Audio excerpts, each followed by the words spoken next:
தந்தை சொன்ன அறிவு மொழி, தேன் சிந்தும் தங்கமொழி, தண்ணி போற்றும் தூய மொழி. செம்மொழியாம் நம் தமிழ் மொழிக்கு எங்கள் வணக்கத்தை கூறிக்கொள்கிறோம்.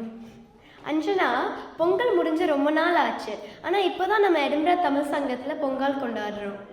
ஆமாம் யாஷி, லேட்டாக வந்தாலும் லேட்டஸ்ட்டாக வந்திருக்கோம். இப்போ நம்ம திருக்குறள்லேருந்து ஆரம்பிக்கலாமா? அகர முதல் எழுத்தெல்லாம் ஆதி பகவன் முதற்றே உலகு.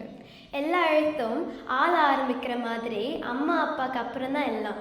முதல்ல அவங்க எல்லாருக்கும் வணக்கத்தை சொல்லி வரவேற்போம். அறம் செய்ய விரும்பு, ஆறுவது சினம், இயல்வது கரவேல், ஈவது விளக்கேல். ஔவையாருடைய ஆத்திச்சுடி படிச்சிருக்கியா? ஒரு மனிதன் இப்படிதான் வாழணும்னு அறவழியே காட்டினவங்க ஔவையார். ஔவை இல்லாமல் தமிழ் இல்லை. அது ஒரு கவிதை சொல்லவா? மனதில் உறுதி வேண்டும், வாக்கினிலே இனிமை வேண்டும், கனவு மெய்ப்பட வேண்டும், கைவசமாவது விரைவில் வேண்டும். பாரதியார் கவிதைகள் கேட்டாலே மனசுக்கு இனிமையாகவும் தைரியமாகவும் இருக்கும். கரெக்டாக சொன்னேன் யாஷி. நெக்ஸ்ட் என்ன சொல்ல போற அஞ்சனா? நான் ஒரு தமிழ் டங் ட்விஸ்டர் சொல்ல போகிறேன். பைத்தியத்துக்கு வைத்தியம் பார்க்குற வைத்தியருக்கு பைத்தியம் பிடிச்சா பைத்தியத்துக்கு யார் வைத்தியம் பார்ப்பா? பைத்தியத்துக்கு வைத்தியம் பார்க்குற வைத்தியருக்கு பைத்தியம் பிடிச்சா பைத்தியத்துக்கு யார் வைத்தியம் பார்ப்பா? எனக்கு ஒன்று தெரியும்.